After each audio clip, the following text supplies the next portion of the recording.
As my first witness, Mr. Benjamin Natai. Mr. Natai, welcome to the Advocate. Thank you. Glad to be here. Mr. Natai is a graduate of MIT. He is an Israeli, and he is a man who has written widely on this question before the House tonight. Mr. Natai, is the issue of self-determination the core of the conflict in the Middle East? No, I don't believe it is. The real core of the conflict is the unfortunate Arab refusal to accept the state of Israel. And I think, as was mentioned earlier, for 20 years the Arabs had both the West Bank and the Gaza Strip. And if self-determination were, as they now say, the core of the conflict, they could have easily established a Palestinian state then, but they didn't. When did the issue arise then? Well, for 20 years, we didn't hear a word about self-determination. And in fact, what we did hear, those of us living in the Middle East, was about driving the Jews into the sea. Now, after 1967, under the leadership of the PLO, the hardline strategy shifted to adopting a moderate, dressed-up slogan, which now talked in terms of first a secular democratic state and then replaced it with Palestinian self-determination. But what this really means, contrary to what Mr. Aruri said, about 1977 being a changed year in the PLO's objectives, let me quote you what the PLO Information Office said in a Dutch paper in 1977, in May 5th. 77? May 5th, 1977, yes. The statement was very simple. Our objective remains the destruction of the Zionist state of Israel. So let's keep in mind that what we're talking about here is not the attempt to build a state, but to destroy one. Do the Palestinians have a right to a separate state?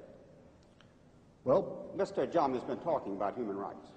well, I think that no, I don't think they do, but I think that it's quite instructive that the Palestinians who are invoking the right of self-determination, which is an attribute for separate nations, themselves are the ones who define themselves as part of the Arab nation.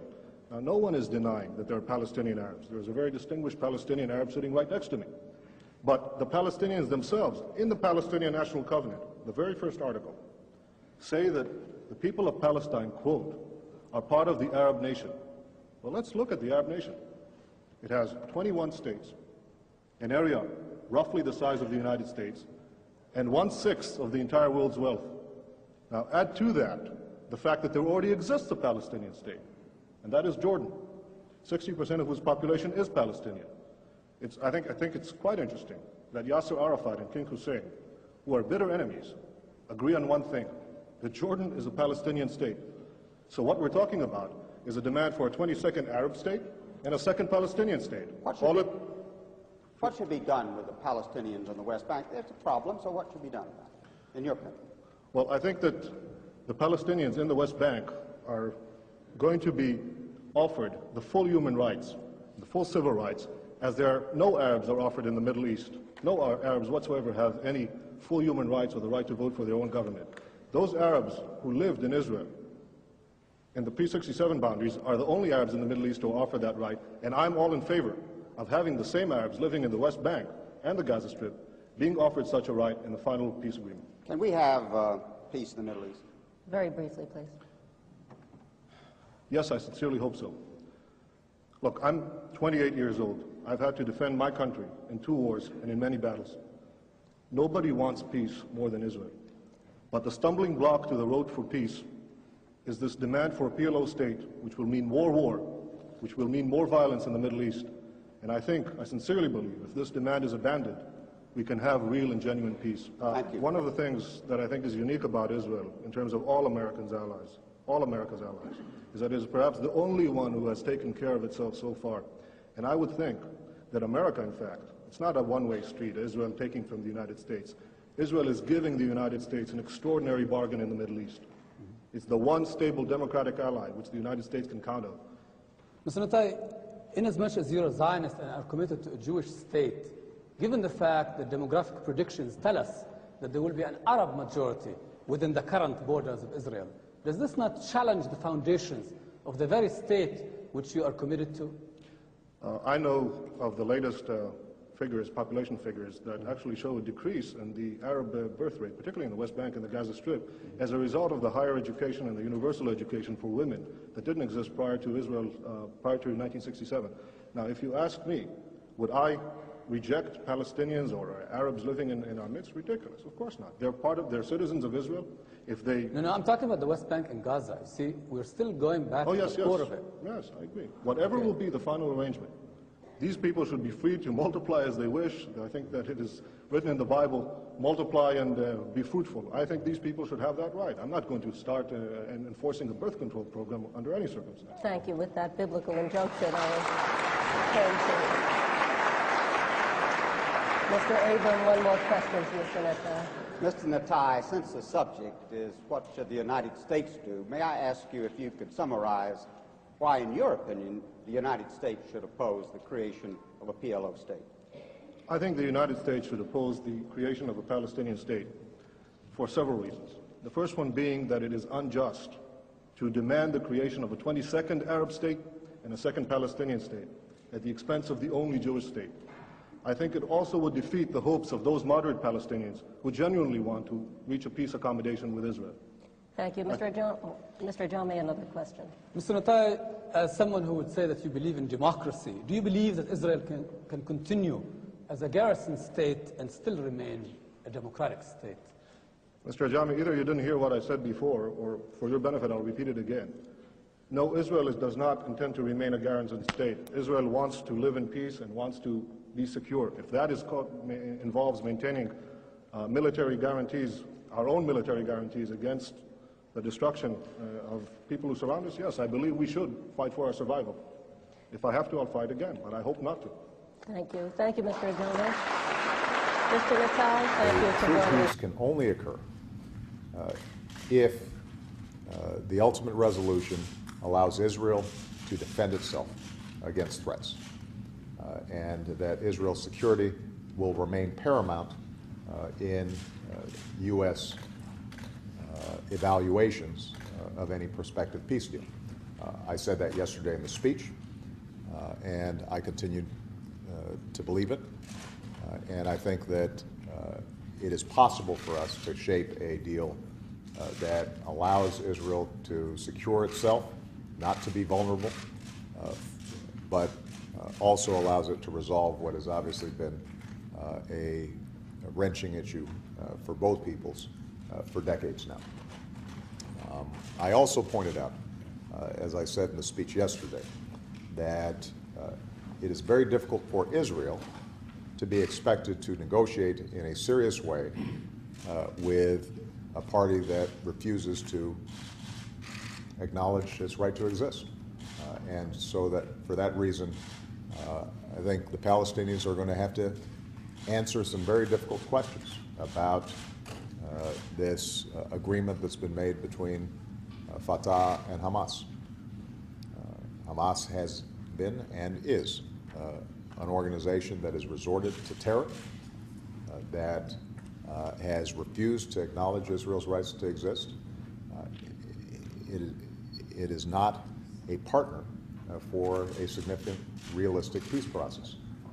And so, as I said yesterday during the speech, the Palestinians are going to have to explain how they can credibly engage in serious peace negotiations in the absence of observing the quartet principles that have been put forward previously.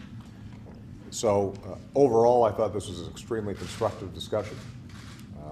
And coming out of this discussion, I once again can reaffirm that the extraordinarily close relationship between the United States and Israel is sound and will continue, and that together, hopefully, we are going to be able to work to usher in a new period of peace and prosperity in a region that is going to be going through some very profound transformations in the coming weeks, months, and years.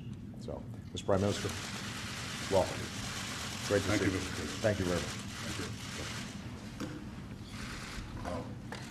Mr. President, first I want to thank you and the First Lady for the gracious hospitality that you've shown me, my wife, and our entire delegation. We have an enduring bond of friendship between our two countries. And I appreciate the opportunity to have this meeting with you after your important speech yesterday. We share your hope and your vision for the spread of democracy in the Middle East. I appreciate the fact that you reaffirmed once again now and in our conversation and in actual deed the commitment to Israel's security. We value your efforts to advance the peace process. This is something that we want to have accomplished. Israel wants peace. I want peace. What we all want is a peace that will be genuine, that will hold, that will endure. And I think that we both agree that a peace based on illusions will crash eventually on the rocks of Middle Eastern reality. And that the only peace that will endure is one that is based on reality, on unshakable facts. I think for there to be peace, the Palestinians will have to accept some basic reality. The first is that while Israel is prepared to make generous compromises for peace, it cannot go back to the 1967 lines, because these lines are indefensible, because they don't take into account certain changes that have taken place on the ground, demographic changes that have taken place over the last 44 years. Remember that before 1967, Israel was all of 9 miles wide, half the width of the Washington Beltway. And these were not the boundaries of peace. They were the boundaries of repeated wars, because the attack on Israel was so attractive for them. So we can't go back to those indefensible lines, and we're going to have a long-term military presence along the Jordan. I discussed this with the president. I think that we understand that Israel has certain security requirements that will have to come into place in any deal that we make. The second is echoes something the president just said, and that is that Israel cannot negotiate with a Palestinian government that is backed by Hamas. Hamas, as the president said, is a terrorist organization committed to Israel's destruction. It's fired thousands of rockets on our cities, on our children. It's recently fired an anti-tank rocket at a yellow school bus, killing a 16-year-old boy. And Hamas has just attacked you, Mr. President, and the United States for ridding the world of bin Laden. So Israel obviously cannot be asked to negotiate with a government that is backed by the Palestinian version of Al-Qaeda. I think President Abbas has a simple choice. He has to decide if he negotiates or keeps his pact with Hamas or makes peace with Israel. And I can only express what I said to you just now, that I hope he makes the choice, the right choice, of choosing peace with Israel. The third reality is that the Palestinian refugee problem will have to be resolved in the context of a Palestinian state, but certainly not in the borders of Israel. The Arab attack in 1948 on Israel resulted in 2 refugee problems: Palestinian refugee problem and Jewish refugees, roughly the same number, who were expelled from Arab lands. Now, tiny Israel absorbed the Jewish refugees, but the vast Arab world refused to absorb the Palestinian refugees. Now, 63 years later, the Palestinians come to us and they say to Israel, accept the grandchildren, really, and the great-grandchildren of these refugees, thereby wiping out Israel's future as a Jewish state. So it's not going to happen. Everybody knows it's not going to happen. And I think it's time to tell the Palestinians forthrightly, it's not going to happen. The Palestinian refugee problem has to be resolved. It can be resolved. And it will be resolved if the Palestinians choose to do so in a Palestinian state. That's a real possibility. But it's not going to be resolved within the Jewish state. The President and I discussed all these issues, and I think we may have differences here and there, but I think there's an overall direction that we wish to work together to pursue a real, genuine peace between Israel and its Palestinian neighbors, a peace that is defensible. Mr. President, you're the leader of a great people, the American people, and I'm the leader of a much smaller people. A great people. It's a great people too. It's the ancient nation of Israel, and you know, we've been around for almost 4,000 years. We've experienced struggle and suffering like no other people. We've gone through expulsions and pogroms and massacres and the murder of millions. But I can say that even at the nadir of the valley of death, we never lost hope, and we never lost our dream of reestablishing a sovereign state in our ancient homeland, the land of Israel. And now it falls on my shoulders as the Prime Minister of Israel at a time of extraordinary instability and uncertainty in the Middle East to work with you to fashion a peace that will ensure Israel's security and will not jeopardize its survival. I take this responsibility with pride, but with great humility, because, as I told you in our conversation, we don't have a lot of margin for error. And because, Mr. President,